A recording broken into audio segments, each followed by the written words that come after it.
here we are. The Christian Sabbath is what day? Sunday, in honor of the day that Jesus rose from the dead. And we're scheduled to give this bill a final vote on what day of the week? It's ironic, isn't it? Would you be willing to postpone your bill so that we're not breaking the Ten Commandments by working on the Jewish or Christian Sabbath? I love that you said that, because if we had not had your point of order the other day, we would have actually already completed that. And so...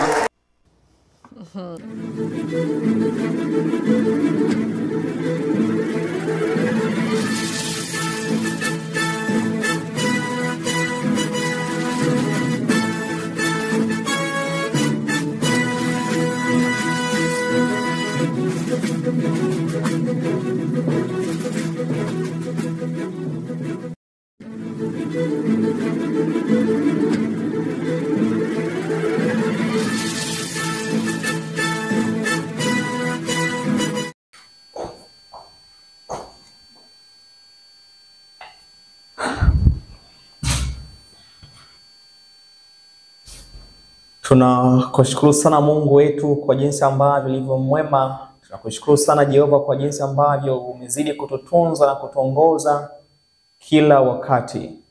Ni ukweli usiopingika ya kwamba Jehova, isingelikuwa wewe tusingeweza kusimama. Isingelikuwa wewe Jehova, tusingeweza kuzungumza chochote, kwa sababu kupitia wewe Jehova tuna ujasiri wa kusimama tukizungumza.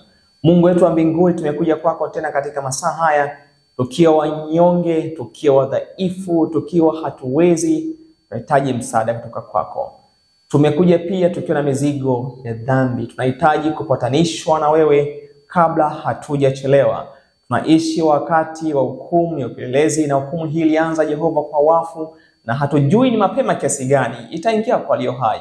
Hivyo tunatamani majina yetu yatakapoitwa Jehova kwa ajili ya hukumu ya upelelezi, Jehova, tudumu kuwa waaminifu katika kile kitabu cha uzima. Na imani ya kwamba Jehova utatutetea, kwa sababu tuko tayari kusalimisha maisha yetu kwako. Hivyo mimi na mtazamaji katika masaa haya tunakuja kwako. Tunahitaji kuungama dhambi zetu zote ambazo Jehova tumewahi kuanza na kutenda kufanya. Jehova tuweze kupata kibali machoni pako. Tuna imani ya kwamba kupitia wewe yote inawezekana, kwa sababu nazungumza wazi kabisa ya kwamba tunaweza yote katika Kristo atutie nguvu. Hivyo katika masaa haya tumekuja tena tukijifunza kweli zako, tukitafakari maandiko yako, tukiwa na dhumuni moja tu la kubadilishwa na kufanana na tabia yako kabla tujachelewa. Tunapoanza somo hili mwombaji, tunahitaji kuomba mno kuliko kuzungumza. Tusaidie tunapoanza somo hili, katusadikishe na wote, mimi na mtazamaji pamoja na msikilizaji Jehova, tuweze kupiga hatua kusogelea msalaba wa Golgotha. Tuna imani ya kwamba Jehova utakuwa na sisi, hautotuacha, kwa Kristo Yesu. Amen. Ninapenda kukaribisha tena katika mfululizo wa masomo yetu. Mfululizo ya masomo ambayo yanagusa kuhusu habari ya mpango wa ukombozi, kuhusiana habari ya saa kuu ya wakati. Na tunaelezwa kwenye kitabu kile cha Education ukurasa wa 125. Nabii wa Mungu Ellen White anasema hivi: dhumuni kuu la Biblia, dhumuni ambalo kwa kila dhumuni jingine katika kitabu kizima limejengwa, ni mpango wa ukombozi. Dhumuni kubwa la Biblia, kitabu hiki cha Biblia kutoka kitabu cha Mwanzo mpaka Ufunuo, kimejengwa kwenye mpango, kwenye wazo kubwa mmoja ambao ni mpango wa ukombozi. Anasema ni urejeshwaji wa sura ya Mungu katika nafsi ya mwanadamu, kuanzia dokezo la kwanza la tumaini katika sentensi iliyotamkwa Edeni hadi ahadi ya mwisho tukufu ya Ufunuo 22 mstari wa 4. Mzigo wa kila kitabu na kila kifungu cha maneno ya Biblia ni ufunuo wa dhima hii ya ajabu. Yule anayeelewa kikamilifu wazo hili, mbele yake anao uwanja mpana mno wa kujifunza, anaofungua ambao utamfungulia viumba vyote vya hazina ya neno la Mungu. Tunapojifunza kusema habari ya mpango wa ukombozi, wapendwa, tutajifunza mambo ambayo yanafunua wazi dhima kuu ya Biblia. Kwa sababu baada ya kuwa tumefanya dhambi, wapendwa, hatukudumu kuwa na ushirika na Mungu. Hivyo Kristo kwa neema zake alikusudia kuja kufa kwa ajili ya dhambi zetu. Lengo moja ilikuwa ni kufa kama kondoo, lakini pia lengo la pili ilikuwa ni kumrejesha tena mwanadamu katika sura na tabia nani? Katika sura na tabia ya Mungu. Hivyo hatuwezi kurejeshwa tena kama hatukubaliani na mpango wa nini? Na mpango wa ukombozi. Hatuwezi kukubalika tena kama hatujabadilishwa. Hatuwezi kukubaliwa kama viumbe vya mbinguni kama hatuna tabia na sifa za kuwa kama viumbe vya mbinguni, kwa sababu wale waovu wote watapata hasara ya kuingia katika ziwa la moto, lakini wale ambao watakuwa wamekubali kubadilishwa, watakuwa wamekubali kufanana na Yesu katika tabia zao, wataingia katika makao ya milele. Iko siku moja ambapo Kristo atakuja tena na atasema, karibuni mliobarikiwa Baba yangu, mlisi makao ambayo ameandaa alipokwenda kule juu mbinguni. Lakini kundi jingine Yesu atalikataa. Hata kama uliingeje kwenye ministry, hata kama ulikuwa ni mhubiri wa Injili, hata kama ulikuwa ni mwinjilisti, hata kama ulikuwa mwadventista, kama haujafanana na viumbe vya mbinguni, mpendwa, hautafaa kuingia katika makao ambayo hayajawahi kuwa na dhambi toka shetani alipotupwa akashuka hapa duniani. Kwa hiyo tunahitaji kujifunza mpango wa ukombozi, na kama sisi tunahitaji kuwa sehemu ya mpango wa ukombozi, lazima pia tujifunze mpango wa ukombozi. Lazima tuelewe dhima kuu ya Biblia inahusu nini. Na tukielewa hicho kitu, wapendwa, tunaweza kuelewa ni nini kuhani wakati yupo katika chumba cha patakatifu anachokihitaji. Na somo la leo, wapendwa, linasema ya kwamba litagusa huduma ya kikuhani, hasa mavazi ya kikuhani. Unajua, hakuna kitu bahati mbaya katika maandiko matakatifu. Katika mpango ule wa ukombozi tumejifunza kwa sababu ya hema takatifu. Kila kitu ambacho kilikuwa mle kilikuwa kina maana kubwa mno, kilikuwa kinachola mpango wa ukombozi. Hivyo leo kwa neema ya Mungu tukatazame mavazi ya kikuhani yalikuwa na maana gani katika mpango wa ukombozi, na yana maana gani katika maisha yetu leo tunapomsubiria Yesu kuja mara ya pili. Hivyo Musa aliambiwa wazi ya kwamba amtengenezee Haruni ndugu yake mavazi. Na mavazi, wapendwa, yalikuwa yamedesainiwa kwa namna ya pekee na namna ya ajabu. Kumbuka kwamba hema takatifu iliyokuwa duniani hapa ilikuwa ni mfano wa hema ya mbinguni. Kumbe kila ambacho kilikuwa kinaoneshwa kwa Musa kilikuwa ni mfano uhalisia wake ulikuwa ni mbinguni. Kumbe kile ambacho Haruni aliambiwa atengeneze na Musa kilikuwa kinasadifu mambo ya wapi? Mambo ya mbinguni. Kitabu kile cha Kutoka 28 mstari wa 2 mpaka wa 4, maandiko nasema kama ifuatavyo: nawe utamfanyia Haruni ndugu yako mavazi matakatifu kwa utukufu, kwa uzuri, nawe utawaambia watu wote wenye moyo wa hekima niliyowajaza na roho ya hekima wamfanyie Haruni mavazi ili kumtakasa anitumikie katika kazi ya kuhani. Na mavazi yatakayofanya ni haya: kifuko cha kifuani na naivela na joho na kanzu ya kazi ya urembo na kilemba na mshipi. Nao watawafanya Haruni nduguyo na wanawe mavazi matakatifu ili anitumikie katika kazi ya kuhani. Kuna mavazi yafuatayo ambayo yametajwa hapa kwenye kitabu cha Kutoka 28 mstari wa 2 mpaka wa 4. Amezungumza kuhusu na habari ya kifuniko cha kifuani, tutakiona. Amezungumza kuhusu habari ya naivela, tutaona kazi yake pia naivela ni nini. Tutajifunza pia kuhusu habari ya joho na kanzu, lakini pia tutajifunza kuhusu habari ya kilemba na mshipi, lakini pia tutajifunza yale mavazi kwa nini yalidesainiwa hivyo na yalikuwa na maana gani katika ule mpango wa ukombozi. Hivyo kwa neema ya Mungu, wapendwa, tunapoanza somo hili tuweze kujikabidhi mikononi mwa Mungu. Wapendwa, katika wakati wa mwisho tutaomba sana kuliko kujifunza, kwa sababu hata kama tukijua mambo mengi, kama hatuna muunganiko pamoja na Baba, ni bure sana kwetu. Karibuni sana wapendwa, tutakuwa na ratiba mbalimbali za maombi katikati ya masomo. Tusichoke. Lengo ni kwamba tunahitaji kupatana kabisa na Mungu, kwa sababu maombi ni mawasiliano. Na kama hatuna muunganiko na mbingu, wapendwa, hata kama tukijifunza vitu vingi tukavielewa, kama hatujamjua Mungu na kama hatujapata uzoefu wa kuwa na Mungu kama ambavyo mitume baada ya Yesu kuondoka walikuwa nao siku 10 kwenye upper room, wapendwa, hatutaweza kamwe. kukubaliwa na jamii ya mbinguni. Hivyo tuweze kupata ombi tunapoanza kujifunza somo hili. Karibuni sana.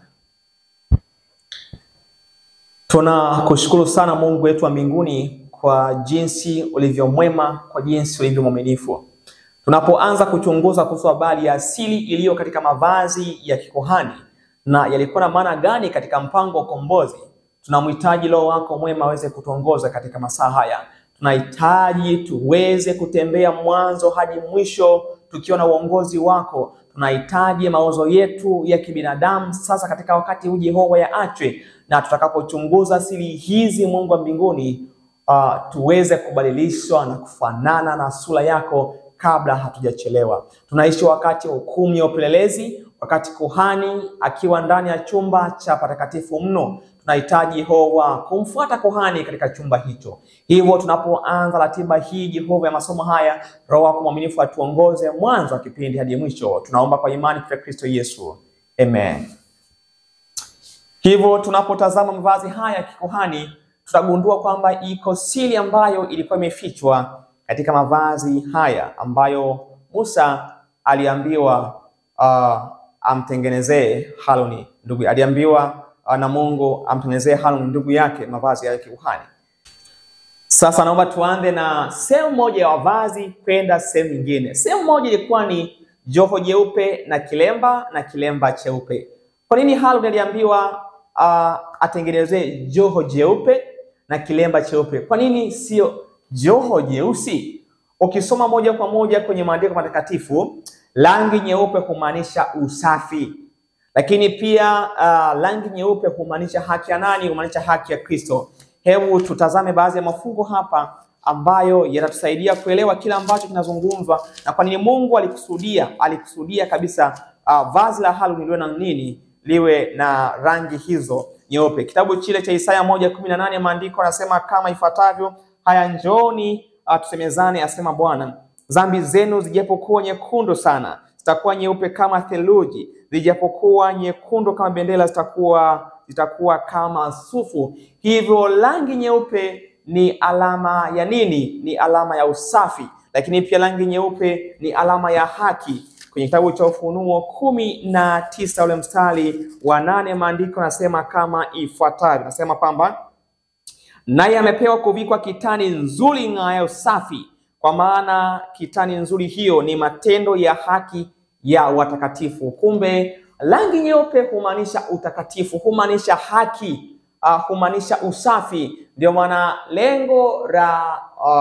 joho na kilemba cheupe cha Haruni ilikuwa ni ishara ya usafi. Tunakumbuka pia kwenye ua ulizungushiwa na kitani ya rangi nyeupe ambao pia huhusiana na nini? Na usafi pamoja na haki. Lakini kitu kingine katika mavazi ya Haruni wapendwa, ilikuwa ni kanzu nyeupe iliyofika kwenye vifundo vya nini? Vya miguu. Kanzu nyeupe iliyofika kwenye vifundo vya miguu. Juu ya kanzu nyeupe kuhani alivaa joho lenye rangi ya samawi au bluu. Na samawi au bluu huashiria utii au uaminifu kwa Mungu. Na juu ya hilo joho wapendwa, hiyo kanzu nyeupe, kulikuwa kuhani alikuwa anavaa joho la rangi ya samawi au bluu. Samawi humaanisha utii au uaminifu kwa nani? Uaminifu kwa Mungu. Tusome kitabu kile cha Kutoka 28 mstari wa 31 uone kila ambacho kilikuwa kimezungumzwa. Kutoka 28, twende pamoja mpendwa. 28:31 maandiko yanasema kama ifuatavyo: nawe fanya hiyo joho ya naivela ya rangi ya samawi yote, nayo itakuwa na tundo katikati yake kwa kupitisha kichwani, itakuwa na utepe wa kazi ya kusokotwa kuzunguka hiyo tundu lake, mfano wa tundu lililo katika kanzu ya chuma, ili lisipasuke.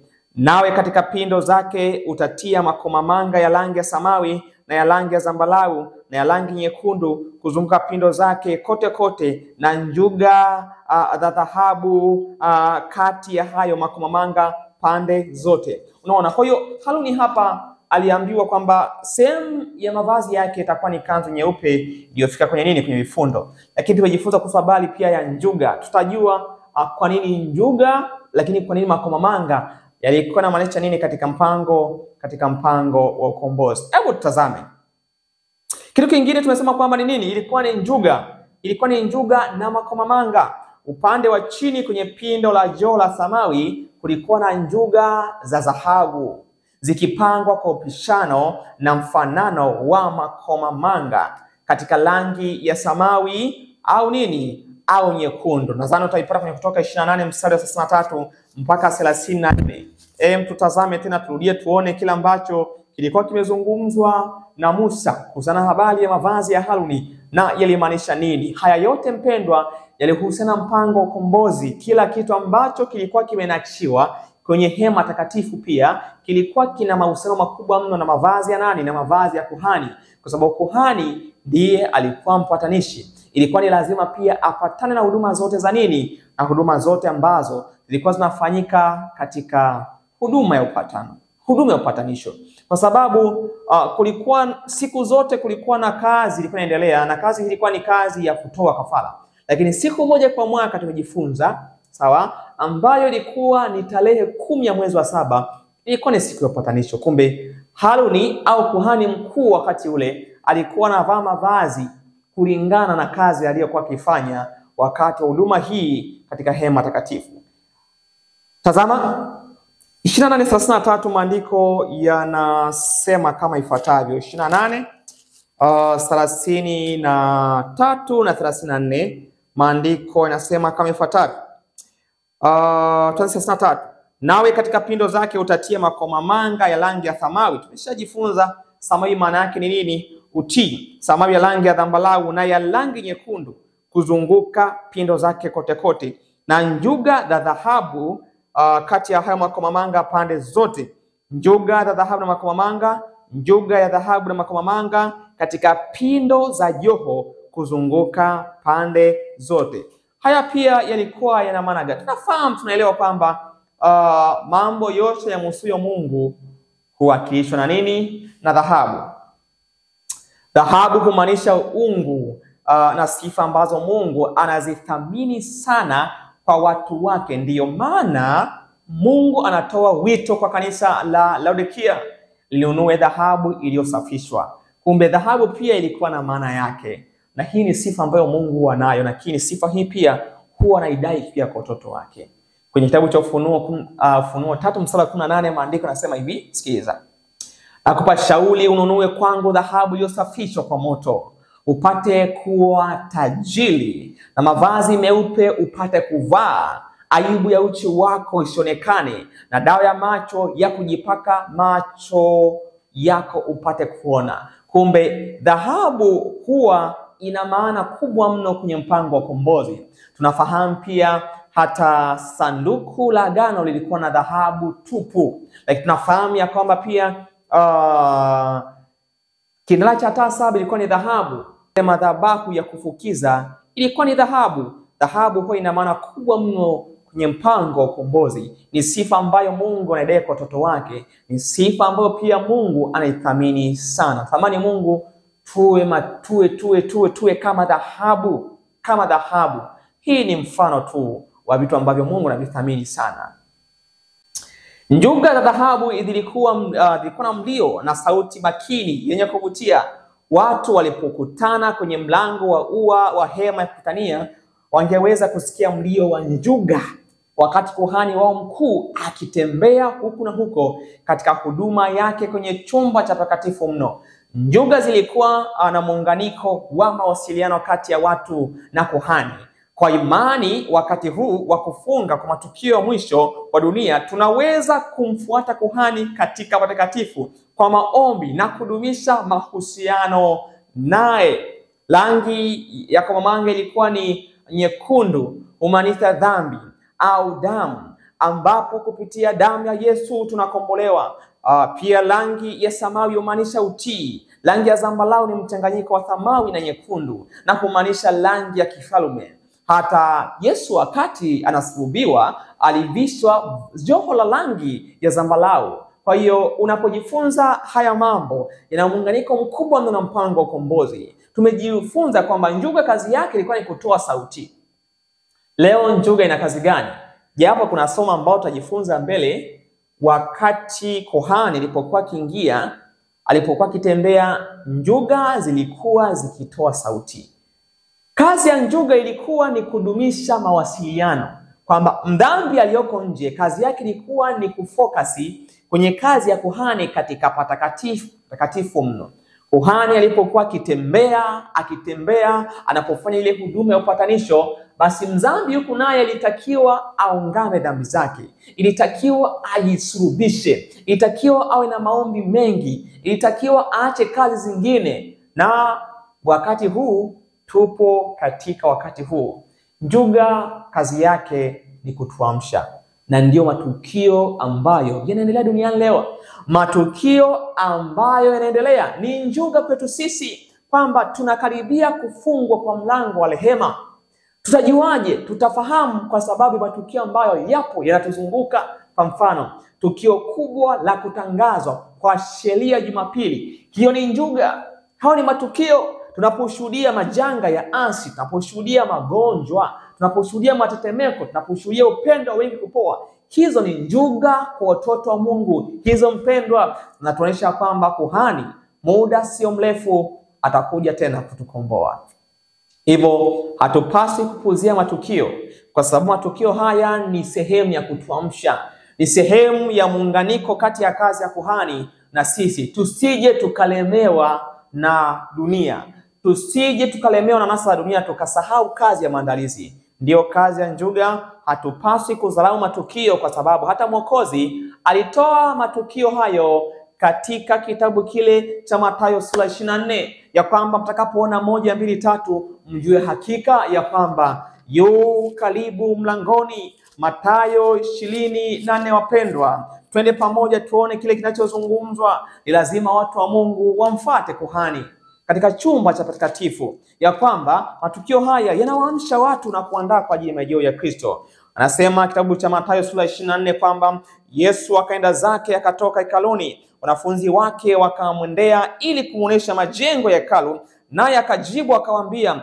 hamyaoni haya yote? Anauliza Yesu, je, hatuyaoni haya yote? Maswali kama ya wanafunzi wa Kristo leo pia ni maswali yetu. Yesu anauliza, je, hatuyaoni haya yote? Hatuoni matukio yanayotokea katika ulimwengu huu? Je, hatuoni vuguvugu la sheria Jumapili? Je, hatuoni upendo wa watu kupoa? Hatuoni vuguvugu movement ya uchumi kudolola? Hatuoni machafuko na vurugu katika ulimwengu? Haya yote ni kama njuga. Anasema hivi Mwokozi, amini nawaambieni, halitasalia hapa jiwe juu ya jiwe ambalo halitabomeshwa. Kumbuka Kristo wakati anazungumzia matukio, aliunganisha matukio makuu mawili. Tukio la kwanza lilikuwa ni kuangamizwa kwa taifa la Israeli, ule mwaka wa 70 AD. Wayahudi ambao walitumainia hekalu, ule mwaka wa 70 wakati wa Tito lilibomolewa, na Yesu alitimiza huu nabii ulitimia mwaka wa 70 AD. Lakini liko tukio jingine ambalo wapendwa litatokea katika wakati huu tunaokuja. Litakuwa tukio la kufunga kwa historia ya ulimwengu. Tukio hili wapendwa litaambatana na mapigo 7 ya mwisho. Wale waovu ambao watakataa kumtii Kristo mpendwa watakumbwa na mapigo 7 ya mwisho. Wale ambao wataabudu sanamu ya mnyama, wale ambao watapokea sanamu ya mnyama, wale ambao watakubali kuwa chini ya matakwa ya ulimwengu, kwenye umoja wa dini, kwenye umoja wa kitaifa, kwenye umoja wa siasa mpendwa, hawa wote mpendwa watakumbwa hatimaye na mapigo 7 ya mwisho, na tutaelekea kufungwa kwa historia ya ulimwengu. Kwa hiyo Kristo anauliza kwamba hata alipokuwa ameketi katika mlima wa Mizeituni, wanafunzi wake sasa, kwa sababu walielewa kwamba tukio hili la kubomolewa kwa Yerusalemu itakuwa ni tukio la kufungwa kwa historia ya ulimwengu, walitaji waulize sasa, Kristo alichozungumza alimaanisha nini? Tuone njuga kwenye maandiko matakatifu ili maanisha nini? Anasema kwamba wanafunzi wake sasa wakamfuata kwa faragha wakisema, mambo haya yatakuwa lini? Nayo ni nini dalili ya kuja kwako na ya mwisho wa dunia? Maswali ambayo yaligusa hisia ya Kristo. Kristo aliamua kueleza matukio haya akiunganisha matukio makubwa mawili. Tukio la kwanza, kuharibiwa kwa hekalu la Wayahudi la mwaka wa 70 AD, na tukio la pili ilikuwa ni kuangamizwa kwa ulimwengu huu tunaopenda wakati Kristo anapokuja tena mara pili. Sikiliza. Wanafunzi wanauliza kwamba nayo ni nini dalili ya kuja kwako na ya mwisho wa dunia? Yesu akajibu akawaambia, angalieni msiwadanganye, kwa sababu wengi watakuja kwa jina langu akisema mimi ni Kristo, nao watawadanganya wengi. Nanyi mtasikia habari za vita na matetesi ya vita. Angalieni msitishwe, maana hayo hayana budi kutukia, lakini ule mwisho bado. Kwa maana taifa litaondoka kupigana na taifa, na ufalme kupigana na ufalme. Kutakuwa na njaa na matetemeko ya nini wapendwa? Na matetemeko ya nchi mahali mahali. Hayo yote ndiyo mwanzo wa utungu. Kristo alieleza wazi. Alieleza kuhusu habari ya kuongezeka kwa vita. Leo tunashuhudia katika karne hii ya 21, tunashuhudia kila kukicha tunapata habari za vita na matetesi ya vita. Lakini pia makristo wa uongo kuongezeka, ambao wanatumia jina la Kristo kwa ajili ya manufaa yao binafsi. Tunashuhudia haya mambo. Hiyo ni njuga. Hizo ni dalili ambazo mdhambi lazima adumishe maombi yake kwa kuhani. Wakati huu wa hukumu ya upelelezi, lazima maombi, tuwe na maombi mengi kuliko kuzungumza. Unajua, tunazungumza mno kuliko maombi. Kwa nini? Kwa sababu kama ujao na muunganiko bora na huyo Kristo, pendwa, hauwezi kufanikiwa. Hauwezi. Shetani haogopi tunapokwenda kanisani kila Jumamosi, haogopi. Shetani haogopi unapohubiri mpendwa. Shetani haogopi chochote. Anachokiogopa shetani ni nini? Ni maombi. Shetani anaogopa mno anapoona watoto wa Mungu wanasafisha mahekalu yao na kujikabidhi kwa Mungu. Shetani huwa anaogopa. Haogopi chochote kile, ila anaogopa watu wa Mungu wanapojitoa kwa maombi mengi na kumwomba huyu Mungu. Fungu lile la 8 nasema la 9, wakati huo watawasaliti ninyi mpate dhiki, nao wataua, nanyi mtakuwa kuchukiwa na mataifa yote kwa ajili ya jina langu. Ndipo wengi watakapojikwaa, nao watasalitiana. Kupungua kwa upendo, kuoa kwa watu wa Mungu, haya yote litabiriwa, ambapo tukio liloko mbele yetu, tukio ambalo litashinikiza sheria kutungwa duniani, ambapo watu wote ambao watakataa kuabudu hii alama ya mnyama au sheria ya Jumapili, ambapo ulimwengu wote kupitia taifa la Marekani na kupitia upapa watakapoweka umoja wa dini, na Protestant ulioasi kupitia Amerika watakaposhikana na mkono wa upapa, wapendwa, idadi ya wale ambao wamekuwa wakishika sheria ya Mungu watauawa. Hivyo unabii ulitimia wakati wa zama za giza, utatimia tena utatimia tena wakati Kristo anapokaribia kufunga historia ulimwengu. Upendo wa wengi utapoa. 13, lakini mwenye kuvumilia hata mwisho ndiye atakayeokoka. Tena habari njema ufalme itahubiriwa katika ulimwengu wote, kuwa ushuhuda kwa mataifa yote. Hapo ndipo ule mwisho utakapokuja. Habari njema inazungumzwa hapo wapendwa ni habari ya kitabu cha Ufunuo sura ya 18. Tuone. Hii ndio habari njema, kwa sababu habari hii njema wapendwa itaamsha chuki. Itaamsha chuki kwa Babeli, itaamsha chuki kwa mnyama. Itaamsha chuki kwa shetani.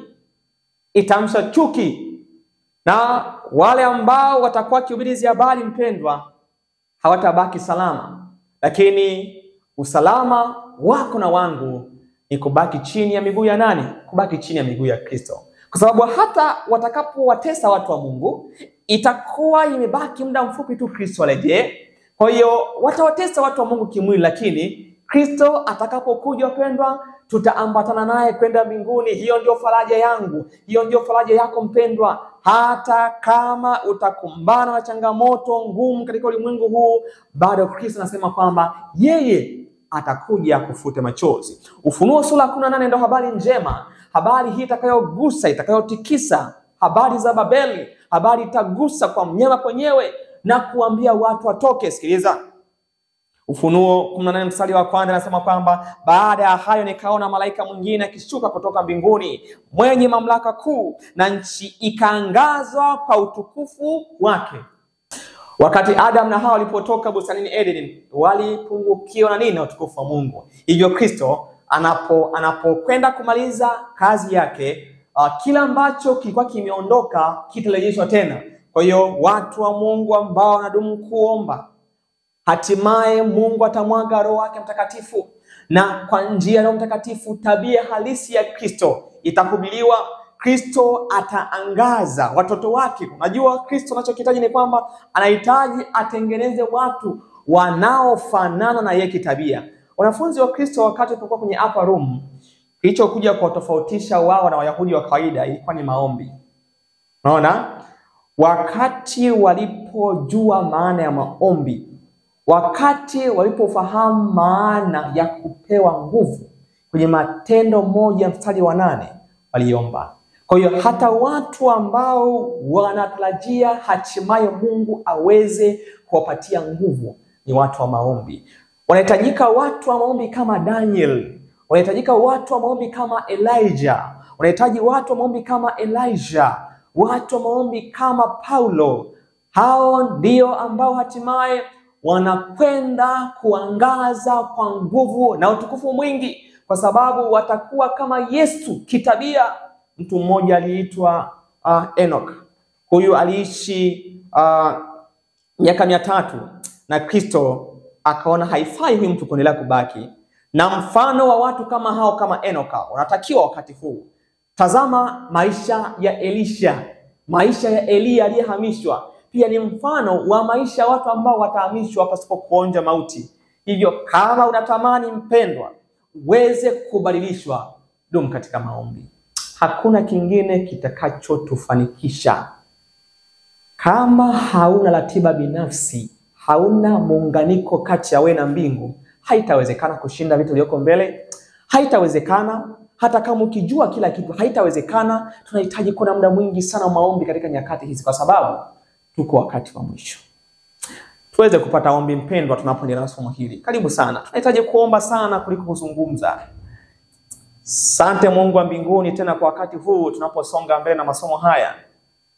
Ni wakati wa kupeleleza nafsi zetu. Tujue kama kuna jambo lolote halipatani nawe, Yehova, tuweze kulisalimisha. Pia mtazamaji, tusalimishe maisha yetu kwako na tuandalie kwa ajili ya ujio wako Kristo Yesu. Amen. Kwa zoezi habari kusoma kitabu cha Ufunuo sura ya 8 inazungumza wazi kwamba baada ya hayo niliona malaika mwingine akishuka kutoka mbinguni mwenye mamlaka kuu, na nchi ikangaza kwa utukufu wake. Akalia kwa sauti kuu akisema, umeanguka Babeli, ule mkuu, umekuwa maskani ya mashetani na ngome ya kila roho mchafu na ngome ya kila ndege mchafu mwenye kuchukiza. Sikiliza mpendwa, hauwezi ukahubiri Babeli iliyoko nje kama haujaangusha Babeli katika maisha yako. Dhambi ambazo unadumisha katika maisha yako ni Babeli, kwa sababu unachanganya kati ya Mungu na dunia. Kama bado haujasalimisha maisha yako mpendwa, hautaweza kushiriki. Itakuwa ni ngumu kushiriki ujumbe wa mwisho ambao ndio utangaza dunia kwa utukufu wake. Sikiliza mpendwa, anavyozungumza Yohana, kwa mataifa yote wamekunywa mvinyo wa ghadhabu ya uasherati wake, na wafalme wa nchi wamezini naye, na wafanya biashara wa nchi wamepata mali kwa nguvu za kiburi chake. Kisha nikasikia sauti nyingine kutoka mbinguni ikisema, tokeni kwake enyi watu wangu, msishiriki dhambi zake wala msipokee mapigo yake, kwa maana dhambi zake zimefika hata mbinguni, na Mungu amekumbuka maovu yake. Mlipeni kama yeye alivyolipa, mkamlipe mara 2 kwa kadri ya matendo yake, katika kikombe kile alichokichanganyisha mchanganyishieni maradufu. Kwa hiyo Babeli atalipwa. Na kama mpendwa haujatoa maisha yako, bado una maisha aina mbili, Babeli na Mungu, mpendwa, hautadumu kuhubiri ujumbe wa sauti kuu. Kwa hiyo njuga mpendwa ndizo zinazotueleza kwamba tumefika wapi kwenye historia ya kufunga kwa historia ya ulimwengu. Njuga ni matukio yanayoendelea, na leo tunafahamu ya kwamba sheria za Jumapili mpendwa zinaandaliwa, na haya yote yako mbele ya macho yetu, yako mbele ya macho yetu. Hatuwezi kama hatujajiandaa. Hatuwezi. Jimbo jingine tayari Amerika limepitisha mswada wa kubandika amri 10 za Mungu mashuleni. Nakumbuka ule mwaka 1888 kile ambacho kilikuwa kinaijia Waadventista ilikuwa ni sherehe ya Jumapili, na ndicho ambacho leo kinaendelea. Wakati ule jimbo baada jimbo yalikuwa yanapendekeza sherehe ya Jumapili, na ndiyo haya mpendwa pia tunayaona leo hii, jimbo baada ya jimbo, na hatimaye majimbo yote. Na kitakachofuata ni kipi? Ni sherehe ya Jumapili Amerika. Na kama haujajiandaa mpendwa, hautaweza kuandaa leo. Tazama hii video uone kile ambacho kinaujia ulimwengu. A bill to require the 10 Commandments be displayed in every Texas public school classroom moved closer to the governor's desk over the weekend. The House passed Senate Bill 10 on Sunday. It will require a 16 by 20 sized poster or framed version of the 10 Commandments to be posted in all public school classrooms. Ahead of the vote, State Representative James Tallarico from Austin questioned the bill's sponsor, State Representative Candy Noble, about voting on a Sunday, breaking one of the 10 Commandments. Here we are. The Christian Sabbath is what day? Sunday, in honor of the day that Jesus rose from the dead. And we're scheduled to give this bill a final vote on what day of the week? It's ironic, isn't it? Would you be willing to postpone your bill so that we're not breaking the 10 Commandments by working on the Jewish or Christian Sabbath? I love that you said that, because if we had not had your point of order the other day, we would have actually already completed that. And so the lower chamber did amend the bill to require the Attorney General to defend schools in any lawsuits that are filed because of the new rule. SB 10 now heads back to the Senate to approve that change. Na hayo ndiyo yanayoendelea. Tumekaribia kufunga kwa historia ya ulimwengu. Matukio hayo ndiyo njuga. Kwa hiyo kuna muunganiko mkubwa kati ya matukio na kazi ya kuhani. Tukio kubwa ambalo ni ishara kwamba kuhani karibu atakamilisha kazi yake ni sherehe ya Jumapili. Na kama sasa hatujiweki tayari kwa ajili ya tukio hilo pendwa, tutakutwa hatujajiandaa. Na kitabu cha Mathayo 24 ni utimizwaji wa huu nabii, kwamba tunaelekea katika kufunga kwa historia nini? Ulimwengu. Njuga zinalia. Kazi ya kuhani karibu kukamilika. Lakini sehemu nyingine tena ya mavazi ya kuhani aliyokuwa kivaa kuhani, ukiacha tuliozungumza joho, kilikuwa ni naivela. Naivela ilikuwa ni nini? Hii ni vazi la tatu alilovaa kuhani mkuu wa Israeli. Naivela ilikuwa na vito viwili vikubwa vya shohamu, moja kikiwa katika bega. Katika kila kito hiki yalichorwa majina 6 ya kabila za Israeli. Kuhani kama mfano wa Kristo alitakiwa kubeba mzigo wa watu wake. Juu ya naivela kulivaliwa kifuko cha kifuhani, na ilitengenezwa kwa kitambaa kile sawa na naivela. Kifuko cha kifani kilikuwa mraba wa takribani inchi 9, na katika kifuko hiki kulikuwa na mawe yenye makundi matatu yaliyokuwa yamepangwa katika safu 4. Yalikuwa mawe 12 yenye thamani, ikiwakilisha kabila 12 za Israeli. Na ukisoma kitabu cha Kutoka 28 mstari wa 17 mpaka 20, maandiko yanasema kama ifuatavyo: nawe ukijaze kiweko vya vito, safu 4 za vito. Safu moja itakuwa ni akiki na yakuti ya rangi ya manjano na bahalamani. Hivi vitakuwa safu ya kwanza, na safu ya pili itakuwa zumaridi na yakuti samawi na almasi, na safu ya tatu itakuwa kihakinto na akiki nyekundu na ameto, na safu ya 4 itakuwa ni zabarajadi na shoham na yaspi. Vito hivyo vitakazwa ndani ya dhahabu kwa kujaa mahali pake. Hiyo ilikuwa ni naivela. Anasema kwamba ukisoma, anaeleza wazi kwamba vito vya thamani vyenye kifuko cha kifuani vilikuwa na sifa mbalimbali bainishi kama ilivyokuwa tofauti binafsi katika watu. Naivela. Kingine ilikuwa ni Urim na Thummim. Pia ilikuwa sehemu ya vazi la kuhani. Tuone maana yake nini Urim na Thummim.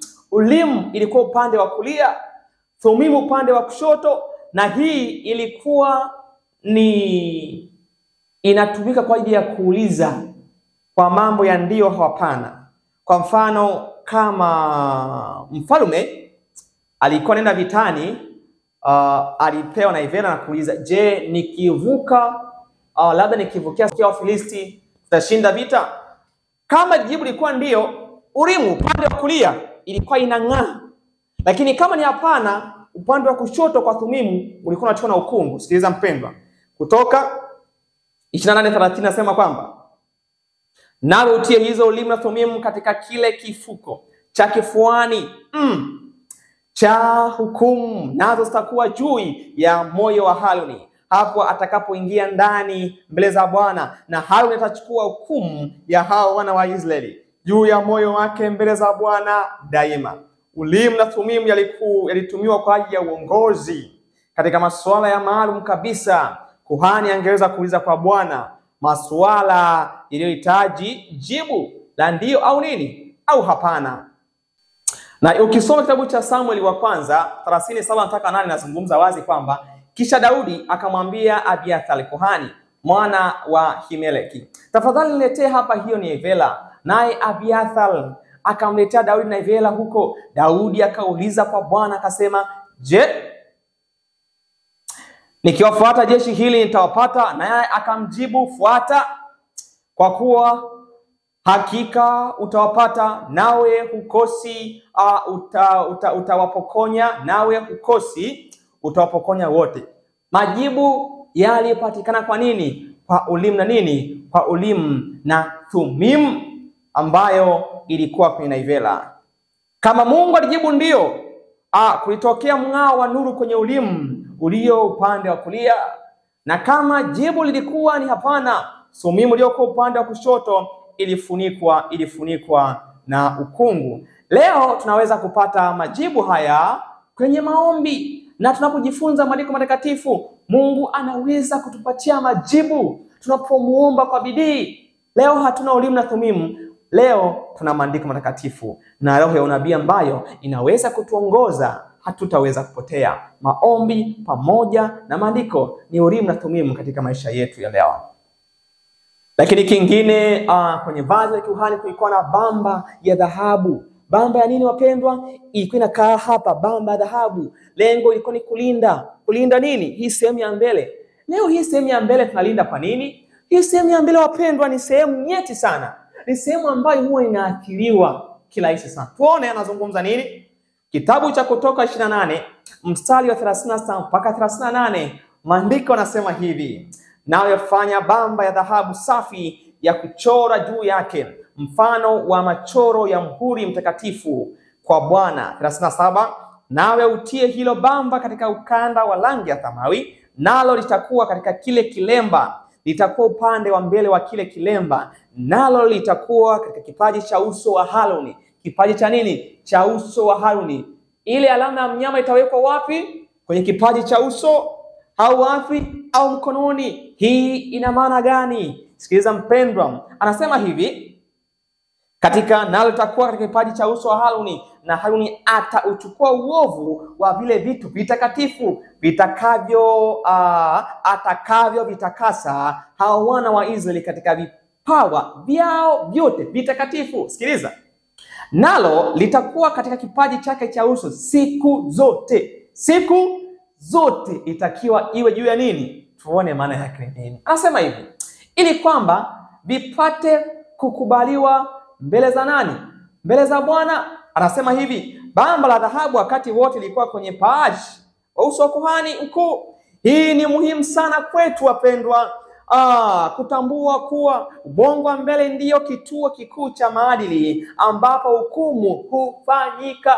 Na kama hatulindi ubongo wetu wa mbele, wapendwa, tukawacha ukaathiriwa na mambo yafuatayo. Sikiliza, eneo hili lazima lilindwe sana, sababu ni rahisi kuharibiwa na mambo kama pombe, kama picha za pornography, nyimbo za kidunia, mazungumzo yasiyo ya Kikristo, kutazama sinema za kidunia na mengine kama hayo. Mungu anataka watu wake waishi maisha ya kumtukuza yeye.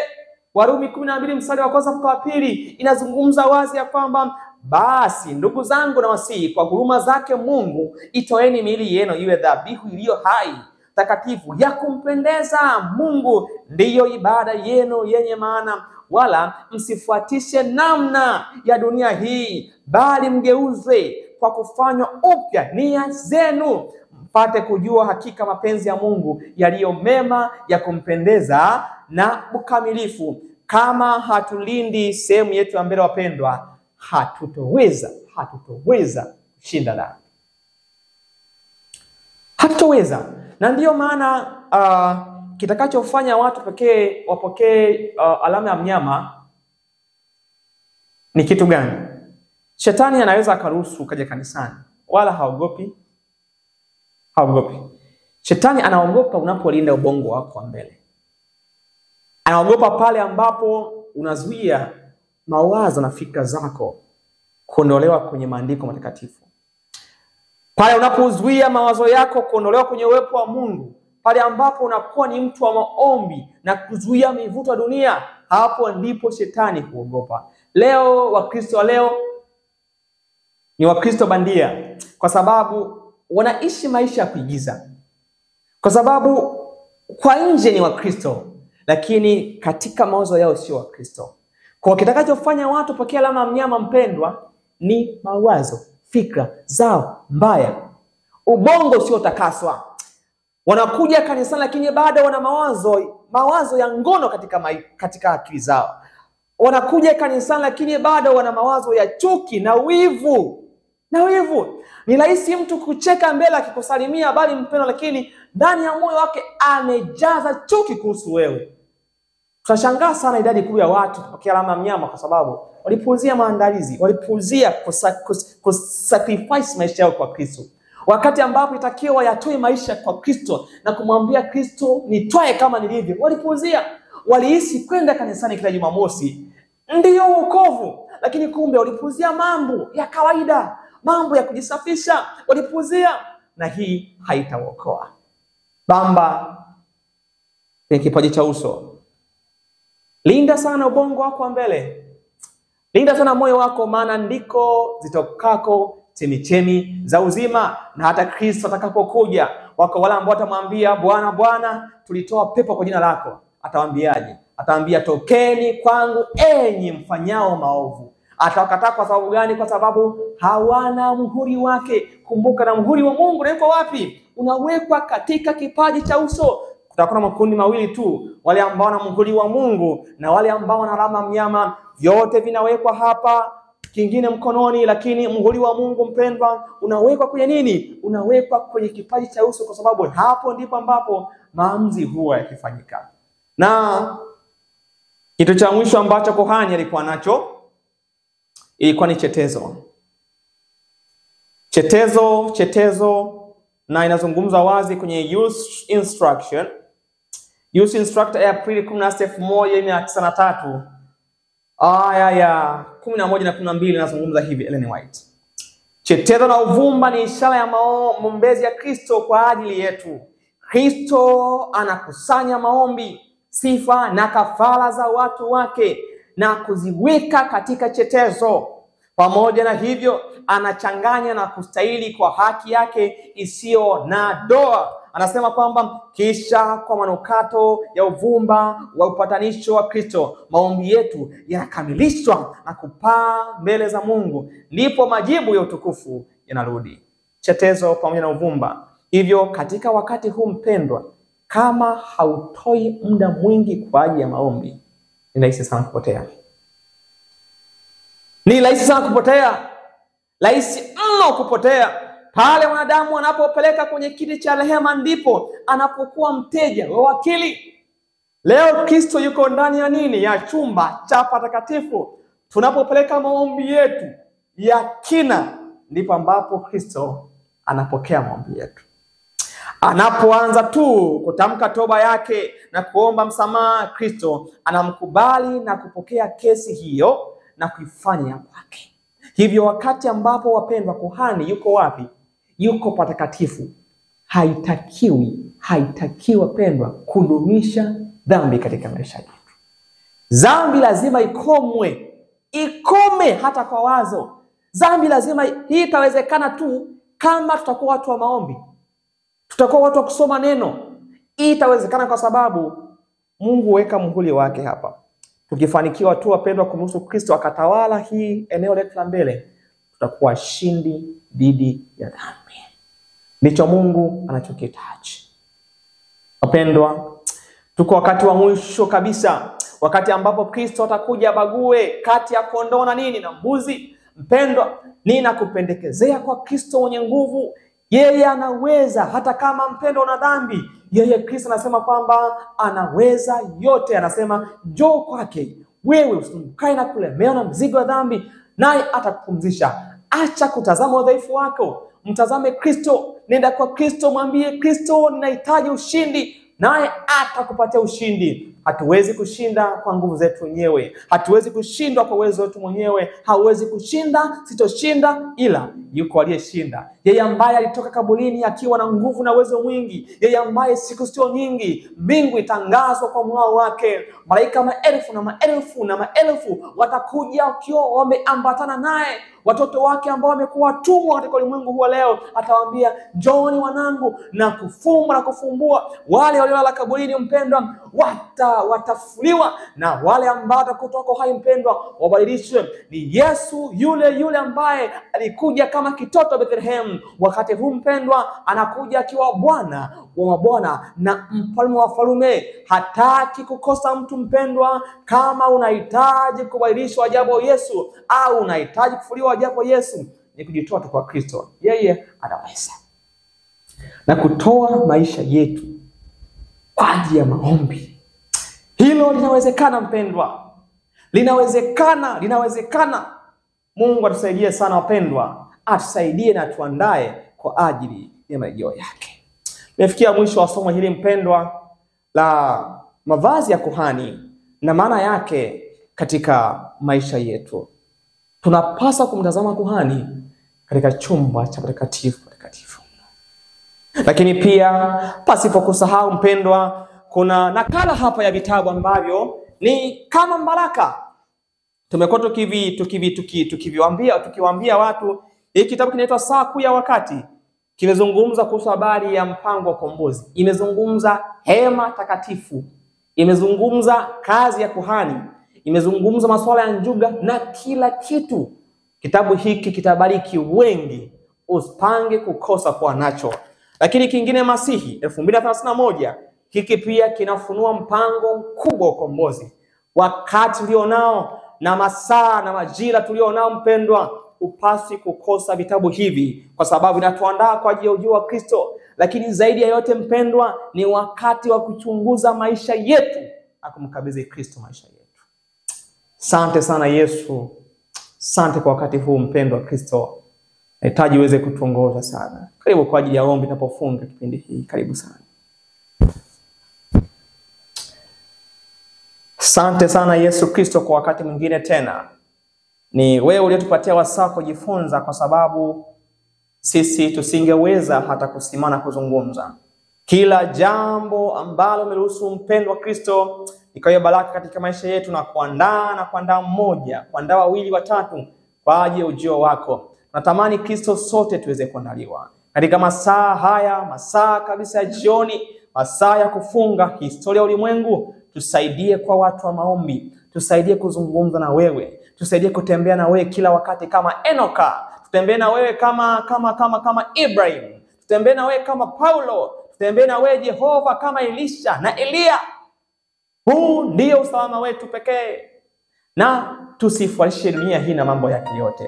Katika masaa ya mwombaji wetu tunajikabidhi mikononi mwako, tusaidie, tuongoze, tuandae kwa ajili ya ujio wako ya Kristo Yesu.